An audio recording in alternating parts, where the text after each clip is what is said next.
we remain steadfast in our commitment in delivering local news that matters. Stories that inspire. Enriching the lives of Filipinos in the Philippines and across the globe. This is your GMA Regional TV. Buong puso para sa Pilipino. Narito na ang mga pinakamalalaking balita ngayong Lunes. Babae sa Lipa City, malapit ang pinagbabaril umano isang barangay kagawad. Patay. 31 anyos na lalaki sa Batangas City, patay sa salpukan ng kotse at motorsiklo. Ang insidente sa pool sa CCTV. Manila-Batangas Bypass Road, pansamantalang isasara sa mga motorista simula bukas hanggang March 16. Ilang Muslim sa Batangas City naghahanda na para sa pagsisimula ng Ramadan o buwan ng pag-aayuno. At rollback sa presyo ng mga produktong petrolyo, ipatutupad ng ilang kumpanya ng langis bukas. Kung magkano, alamin.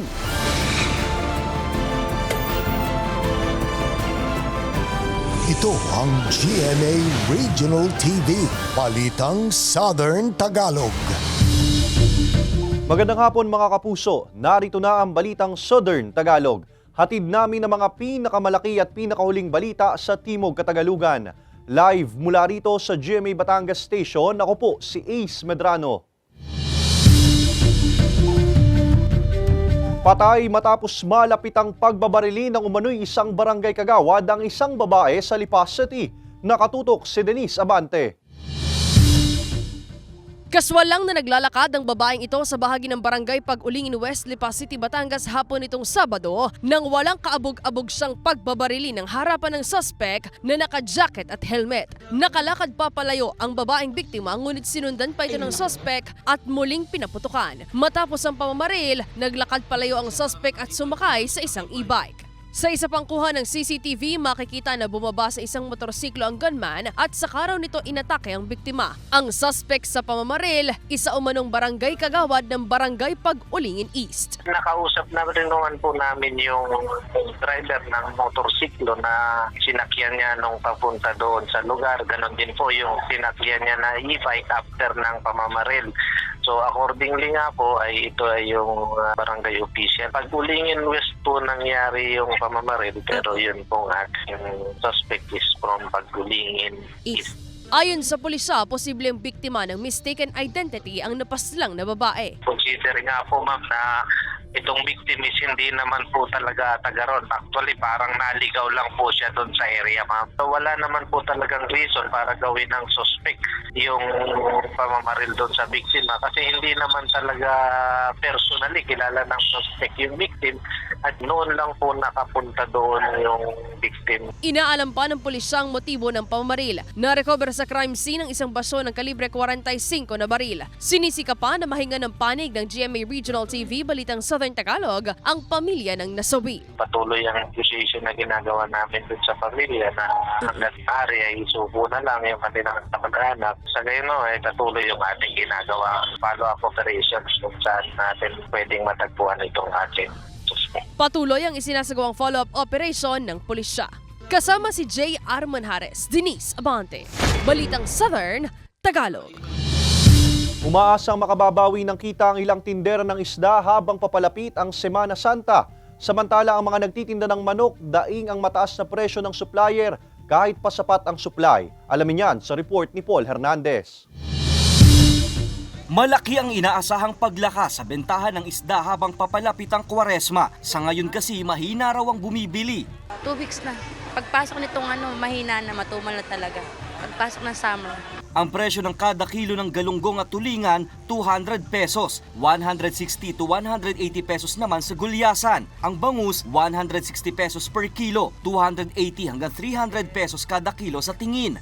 Ang pusit, 400 pesos per kilo. At sa hipon, 520 to 560 pesos ang kada kilo. Tumaas ang presyo ng mga ito kahit pa raw sapat ang supply. Mahal ang bigay ng supplier, kaya mahal din ang bigay. Walang paggalaw sa presyo ng karne ng baboy simula March 1. Pero bago pa naging stable yan, may dagdag na raw ng 10 hanggang 20 pesos sa kada kilo nito. Samantalang ilang tindera ng karne ng manok, hindi raw magawang ipasa sa customer ang price high kahit pa may pagtaas sa presyo mula sa supplier nila. Laging tumataas araw-araw ng plus 2 ng plus 2. Hindi pa sila nagbababa. pero tumataas na lagi. Hindi naman namin maibaba kasi madaming mas mura sa mga supermarket. Mas ramdam pa raw ang pagtitipid ng mga mamimili. Ang bigas na dating per kaban binibili, ngayon kilo-kilo na lang daw ang kinukuha. 50 pesos ang pinakamababang presyo ng well-milled na bigas sa Batangas City Old Public Market. Mura po ang aming kuha noon, kaya mababa ang aming bigay. Wala na pong 40 pesos eh.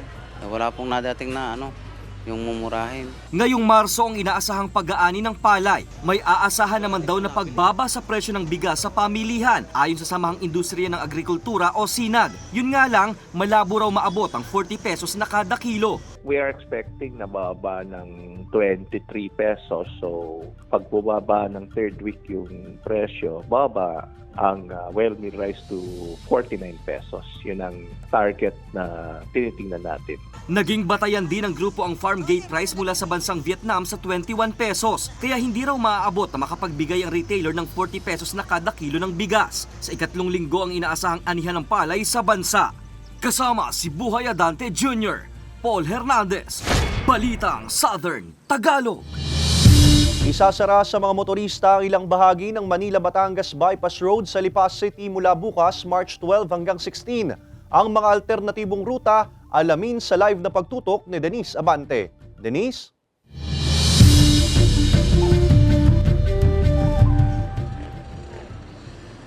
Ace, hati ang reaksyon ng mga motorista sa halos 4 na araw na nakatakdang pagsasara nitong Manila to Batangas Bypass Road. Sabi kasi ng ilan, ngayon pa nga lang daw na bukas pa ito, mabigat na ang daloy ng trapikong nararanasan, lalo pa raw kapag nagsara ito. Puspusa na ang sinasagawang pagpupulong at security planning ng Lipa City Traffic Management Division o TMD, BFP, PNP at pribadong sektor bilang paghahanda para sa gaganaping aktibidad sa lungsod ng Lipa. Dahil dito pansamantalang isasara sa mga motorista ang ilang bahagi ng Manila-Batangas Bypass Road na sakop ng Santo Toribio, Marawi to Inusluban simula bukas, March 12, alas 8 ng umaga hanggang sa Sabado, March 16. Ayon sa Lipa City TMD, magdaragdag sila ng nasa 30 traffic enforcers sa nasabing kalsada. Na-expect po natin na maraming manunood na yung mga tao, then yung volume ng sasakyan, madadagdagan at marami naman po mga force multipliers na tutulong po din sa amin, bukod po sa aming mga personnel. Ayon sa otoridad, sa March 14 pa magsisimula ang aktibidad pero isasara na ang kalsada bukas dahil sa mga ilalagay na booth sa lugar. Malaking abala raw ito para sa motoristang si Benji. Araw-araw kasi niyang inihahatid ang anak sa isang universidad at dumadaan sa Manila-Batangas Bypass Road para sa mas mabilis na biyahe. Mas aagahan na lang daw nila na bumiyahe para makaiwas sa inaasahang lalong pagbigat sa daloy ng trapiko. Masyadong matraffic na pag ganito nga bukas na nga ito. Matraffic na, lalo na pag nasarahan. Aagahan na lang ang paglabas para hindi masyadong matraffic. Kung ikaw ay naalis ng 6:30, dapat mga 6 alis ka na. Wala tayong magagawa kung doon na lang tayo dadaan sa ibang daan.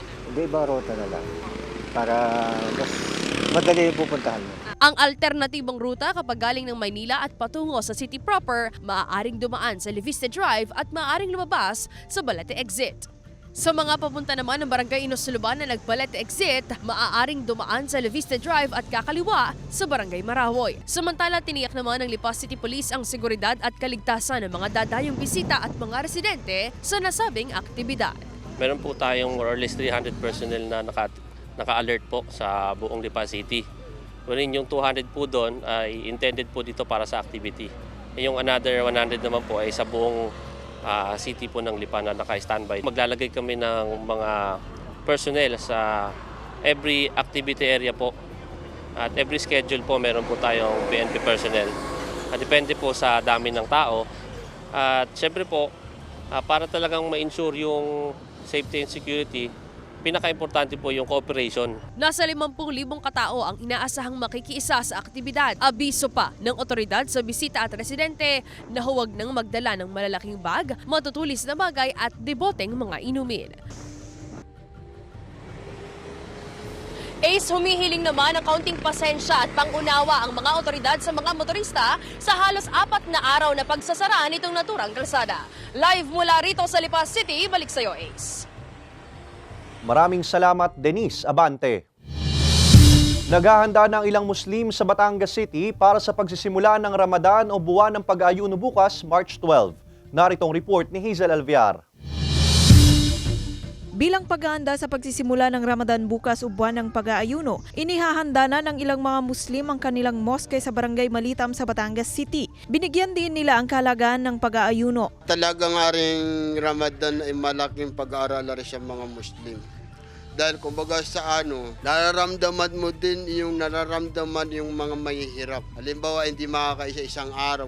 Ganito pala yung mga tao nagugutom.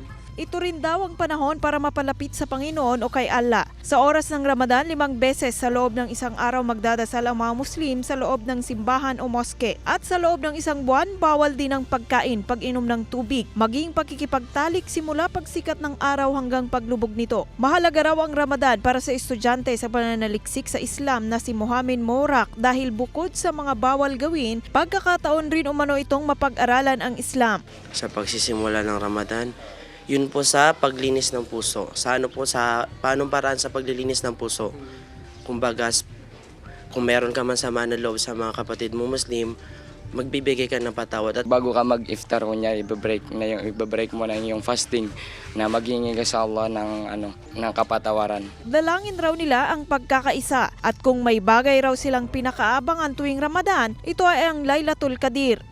Kumbaga sa yun ang lahat ng mga panalangin mo, maaring matupad pagka yan na tempuhan mo yung sabi na Laylatul Qadr. Yung Laylatul Qadr po, yun ang kasabihan sa mga ulama na pinabababa din ng Allah subhanahu wa ta'ala dito sa mundo. Kung ano may panalangin mo, pag matempuhan mo dun, yun lang ang hindi alam kung anong oras, anong araw, gabi, hindi natin alam kung paano yung yung Laylatul Qadr. Kasama si Kel Ravaca, Hazel Alviar, Balitang Southern Tagalog.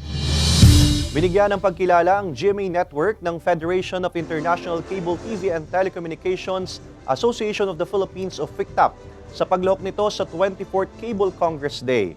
Kabilang ang GMA Network sa binigyan ng Certificate of Appreciation ng FICTAP. Nagkaroon din ng interaction ng mga exhibitor at mga cable operator. Bahagi pa rin ito ng 25th anniversary ng FICTAP. Kabilang sa mga nagtipon-tipon ng international at local providers, mga policymaker at cable operators sa buong Pilipinas para ihatid ang pinakabago sa connectivity at telecommunications technology.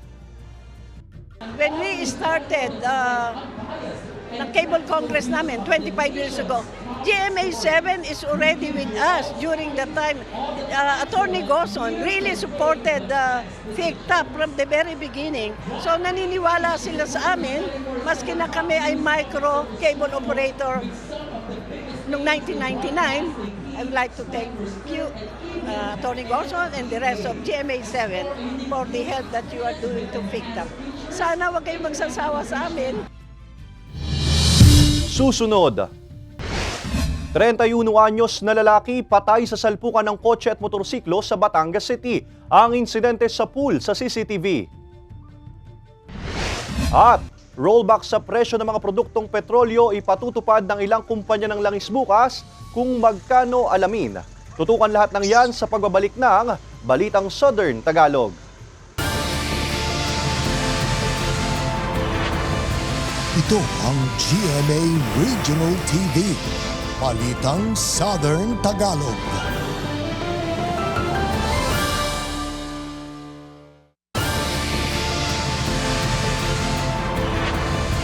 Ito ang GMA Regional TV, Balitang Southern Tagalog. Patay ang 31 anyos na rider matapos masalpok ng kotse ang minamanehong motorsiklo sa Batangas City. Ang detalye sa report ni Hazel Alviar. Sa kuha ng CCTV, kita ang salpukan ng isang kotse at motorsiklo pasado alas 3 ng madaling araw kanina sa kahabaan ng National Road na sakop ng Barangay Calicanto, Batangas City. Sa lakas ng impact, tumilapon ang 31 anyos na lalaking driver ng motorsiklo, habang sugatan naman ang 25 anyos na lalaking driver ng kotse na agad inalalayang bumaba sa sasakyan ng mga residente sa lugar. Yung kotse ay kumain ng linya at may posibilidad na pwede siyang napaidlip, kaya siya nag-swerve doon sa opposite lane niya. Mabilis ang takbo nila dahil kung makikita, yung motorsiklo after ng collision ay bumalik sa kanyang pinanggalingan. Sa imbestigasyon ng pulisya, pauwi na sana sa Barangay Bolbok ang rider nang makasalubong niya ang kotse na mula naman sa isang establishmento. Isinugod sa ospital ang mga sangkot sa aksidente pero idineklarang dead on arrival ang rider habang patuloy pang nagpapagaling ang driver ng kotse. Bakas rin sa mga sasakyan ang iniwang pinsala ng nangyaring aksidente. Sinisikap pa ng GMA Regional TV Balitang Southern Tagalog na makuhanan ng pahayag ang mga kaanak ng driver ng kotse at rider. Pero ayon sa pulisya, nagkaroon na ng pag-uusap sa pagitan ng dalawang sangkot sa aksidente. Nagkaroon sila na inisyal na usapan na sasagutin itong gastusin ng namatayan, na ito naman ay nangyayari sa ganitong kaso dahil ito naman ay sabihin na natin na yung pangyayari ay wala naman nagkagusto. Ayon sa pulisya, walang ibang nadamay sa insidente. Payo nila sa mga nagmamaneho, kung tayo ay alam natin na tayo ay kulang sa tulog, wala sa kondisyon ng katawan, nakainom ng alak, huwag na tayong magmaneho. Kasama si Buhay Adante Jr., Hazel Alvior, Balitang Southern Tagalog. Mga kapuso, posibleng magpatupad ng bawas presyo ang ilang kumpanya ng langis bukas, March 12. Posibleng mabawasan ng 50 hanggang 80 centavos ang kada litro ng gasolina, 20 hanggang 50 centavos naman sa kada litro ng diesel, habang 20 hanggang 45 centavos naman sa kada litro ng kerosene. Ayon sa Department of Energy o DOE, dahil pa rin ito sa taas-babang demand sa petrolyo ng Amerika at China. Hati naman ang reaksyon dito ng mga namamasadang tsuper. Natutuwa ako may rollback. Nakakatulong din kahit pa paano. Pag tumataas kasi, sakit sa taas. Kaso pag nagpapa-rollback sila, mababa lang. Magro-rollback ng konti, triple naman yung taas.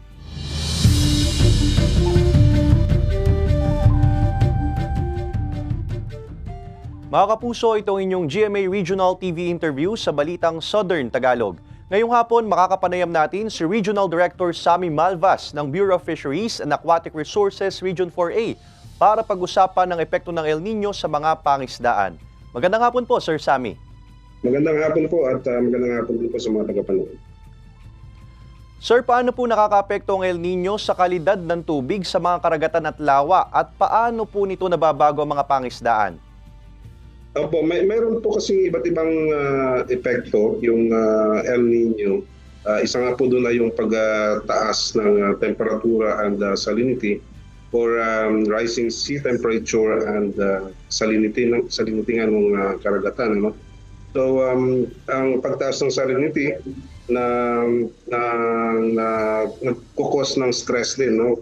Pagtaas ng temperature and salinity ng tubig ay nagbukos din ng stress doon sa ating mga isda. Tulad halimbawa ng tilapia o ng bangus. So, isa sa mga effects po yun.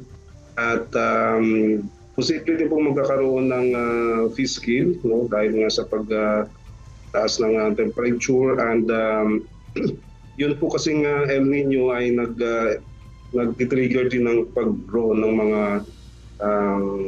planktons, no? At kung sobra-sobra po yung growth ng planktons ay nagkukos din po ito ng pagbaba ng dissolved oxygen ng ating katubigan, lalong-lalo na po sa mga fish ponds or sa mga lakes, at that may cause yun nga po yung fish kill. So yun pong ilan sa mga negative na effects ng El Nino. Sir, nabanggit niyo po itong usapin ng fish kill. Meron po bang paraan para ma-minimize o maiwasan yung epekto po nito sa ating mga katubigan, sa mga karagatan, lawa? Opo, lalong-lalo malaki po kasi yung impact niya sa ating mga fish ponds. Ano? So, pwede naman po siyang maiwasan or sa mga lakes. No? Sa mga fish ponds po, limbawa, pwede naman pong maiwasan like yung pagpapataas natin ng mga dikes para po mas lumalim, no? Lumalim yung tubig sa ating fish pond at hindi gaanong uminit nga yung tubig. At yung iba naman po ay gumagamit din ng mga aerators para po sa kanilang mga palaisdaan. Sir Sammy, paano po nakakaapekto ang El Nino sa mga pagkain o iba pang pagkain ng mga isda gaya nga ng plankton na nabanggit nyo na po kanina? At paano naman po ito nagre-resulta sa pagbabago sa dami at kalidad ng mga isda? Opo, ang isang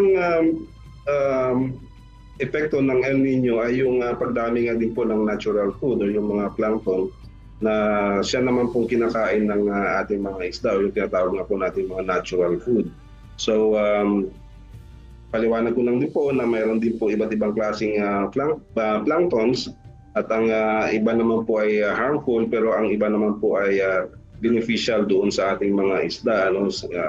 Yung mga species po natin that are highly dependent on natural food kasi ang natural food niya po ng mga isda ay planktons at sa panahon pong ito ay yun nga po nag-encourage siya ng magandang growth din ng mga planktons na siya din pong pagkain ng mga isda. Ano naman po ang mga hakbang na maaaring gawin ng mga mangingisda at ng inyo pong ahensya dyan sa BFAR upang maibsan ang negatibong epekto ng El Nino po sa pangisdaan?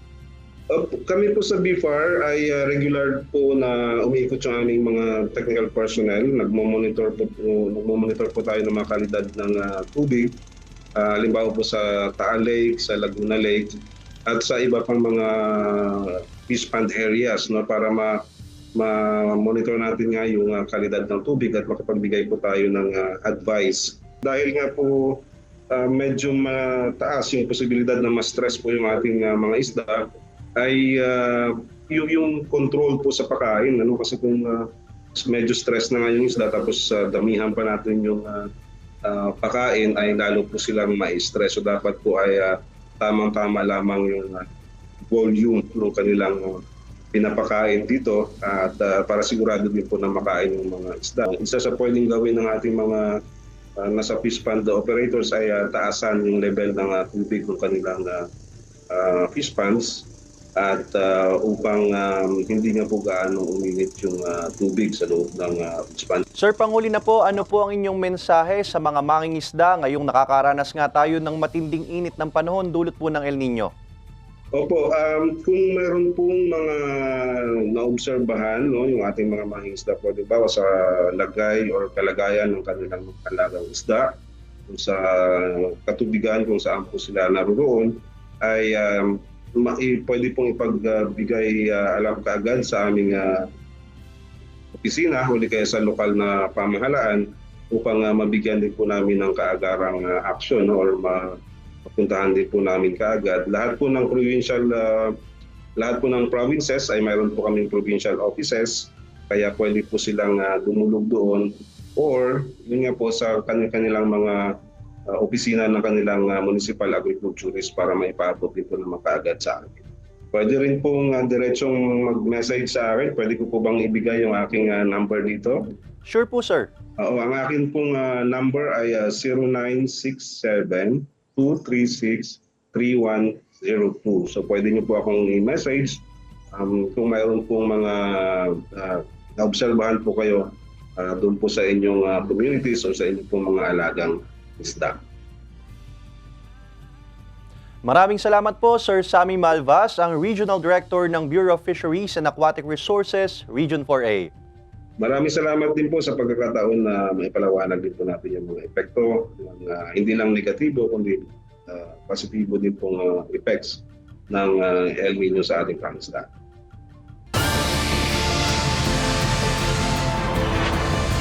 Ito ang GMA Regional TV, Balitang Southern Tagalog.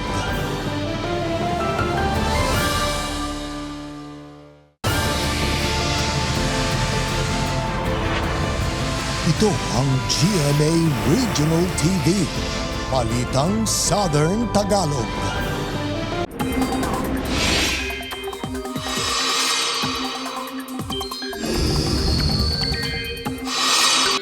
Mga kapuso, malinsangang panahon pa rin ang mararanasan sa malaking bahagi ng bansa kahit hindi pa tapos ang amihan season. Ayon sa Pag-asa, magpapatuloy ngayong linggo ang northeast monsoon na umiihip sa northern at central Luzon at magdadala ng mahinang pag-ulan. Easterlies naman ang makakaapekto o nakakaapekto sa natitirang bahagi ng bansa. Ayon sa Metro Weather, malaking bahagi ng Quezon Province at Oriental Mindoro ang makakaranas sa mga pag-ulan ngayong hapon hanggang mamayang gabi. Posible rin ang ulan sa natitirang bahagi ng Luzon, Visayas at Mindanao kaya ihanda po lagi ang inyong mga payong. Sa Globalita, nagdulot ng baha at pagguho ng lupa ang ilang araw ng matinding pag-ulan sa probinsya ng West Sumatra sa Indonesia, kung saan 19 na katao na ang napaulat na nasawi. 7 pa ang patuloy na hinahanap. Ayon sa mga otoridad, nasa 700 kabahayan na ang nasira dahil sa masamang panahon. Damay rin maging ang ilang tulay, eskwelahan at sakahan. Samantala, inilikas na rin ang nasa 70,000 residente na pansamantalang nanunuluyan sa mga moske. Binigyan sila roon ng pagkain, tubig at gamot. Nagbabala naman ang otoridad na posibleng lumala pa ang epekto ng baha at landslide dahil inaasang lalakas pa ang pag-ulan sa naturang lugar sa mga susunod na araw. Mga kapuso, bukas araw ng Martes, March 12, mawawala ng supply ng kuryente sa ilang barangay sa lungsod ng Tanawan at bayan ng Alitagtag, Batangas. Simula alas 8:30 ng umaga hanggang alas 5 ng hapon. Bunsod ng rerouting ng mga primary line, paglilipat ng mga poste at upgrading ng mga transformer. Samantala sa Lemery, Batangas, mawawalan din ng supply ng kuryente ang ilang lugar sa kaparehong araw. Simula alas 8 ng umaga hanggang alas 5 ng hapon. Bunsod ng paglilipat ng mga poste at clearing ng mga linya. Sumalang sa GMA Masterclass, the Social Media Literacy Series, ang Lyceum Pirates at Benilde Blazers. Naritong report. Sa pagtatapos ng GMA Masterclass sa Social Media Literacy Series, sumalang ang mga student athlete ng Lyceum of the Philippines University at College of St. Benilde. Bukod sa responsableng pagpo-post, tinalakay rin ng GMA Integrated Youth Digital Team kung paano mas mapapalawak ang kanilang engagement at social media presence. Bilang modern-day student athletes, maganda raw itong oportunidad para mas maipakilala ang sarili at makapagbahagi ng kanya-kanyang kwento. Extra special ang sessions dahil dumalo rin ang ilang Kapuso stars at sparkle artists. I used to be an athlete also. And ginagamit ko siya to influence the youth. Importante talaga to stay authentic and real with who you are. Wala namang sinayang na pagkakataon ng mga student athlete na nakiisa sa Q&A at iba pang activities. Nalaman namin yung importance of collaborating with NCAA. Malaking bagay talaga siya for promoting our school, ourselves, and yung league. Ito pong masterclass, makakatulong po ito sa akin. Kasi po dito po ako makikilala po talaga ng kung ano po ako sa personal, kung ano po yung ginagawa ko sa school, sa bahay, tsaka sa basketball po. Ang matagumpay na social media literacy series ay pagsasanib puwersa ng Kapuso Network at NCAA bilang bahagi ng paghanda para sa historic season 100 ng Liga. Dahil ang mga tinuturi na game changers at new heroes of the game kayang magwagi sa mga laban sa loob at labas ng hardcourt. May power kayo to create change with one post at a time. Let us embrace the digital realm to connect, inspire, and make the 100th season of the NCAA an unforgettable chapter. Marjorie Padua, Balitang Southern Tagalog. Nagpasalamat si Joe Berry sa mga sumuporta sa Pilot Week ng Lilet Matias sa Attorney at Law. Samantala, may birthday surprise kay Lizelle Lopez, ang cast ng Asawa ng Asawa Ko. Narito ang report ni Hazel Alvear. Inabangan ng mga manunood ang Pilot Week ng Lilet Matias Attorney at Law na pinagbibidahan ni Joe Berry. Umpisa pa lang ay marami na ang nainis sa karakter ni Zonia Mejia bilang Trixie. Nagpasalamat naman si Joe sa nanonood at patuloy pang sumusuporta sa serye. Patuloy na subaybayan ang Lilet Matias Attorney at Law sa GMA Afternoon Prime. Seryoso ang bawat karakter sa eksenang ito ng Asawa ng Asawa Ko nang ipagtanggol ng karakter ni Jasmine Curtis Smith ang kanyang anak at ang karakter ni Lizelle Lopez. Ang eksenang yan kinuhanan noong karawan ni Lizelle, kaya naman sa kalagitnaan ng taping na sorpresa na lamang ang aktres nang bigla siyang kantahan ng Happy Birthday. Samantala, dahil napigilan ni Senyor Edgardo ang naunang sagupaan ni Elias at Calvin, muli na naman silang magkakahamunan at itutuloy ang naudlot nilang laban. Ano kaya ang mangyayari sa dalawa? Abangan yan sa Black Rider pagkatapos ng 24 oras. Hazel Alvior, Balitang Southern Tagalog. Samantala, mapapanood nyo po ang episode na ito at iba pa ang pinakahuling lokal na balita sa official website ng GMA Regional TV, www.gmaregionaltv.com. Pwede rin kayong bumisita sa aming official YouTube channel, GMA Regional TV, at i-click ang subscribe button para sa pinakamainit na balita mula sa rehiyon. Dahil sa GMA Regional TV, local news matters. At iyan ang mga pinakamalaki at pinakahuling balita sa Timog Katagalugan. Maraming salamat sa pagsama sa amin pati na mga kapuso sa ibang bansa na tumutok sa mga balita sa rehiyon. Kami, ang GMA Regional TV Balitang Southern Tagalog, buong puwersa para sa mas malaking misyon at mas malawak na paglilingkod sa bayan.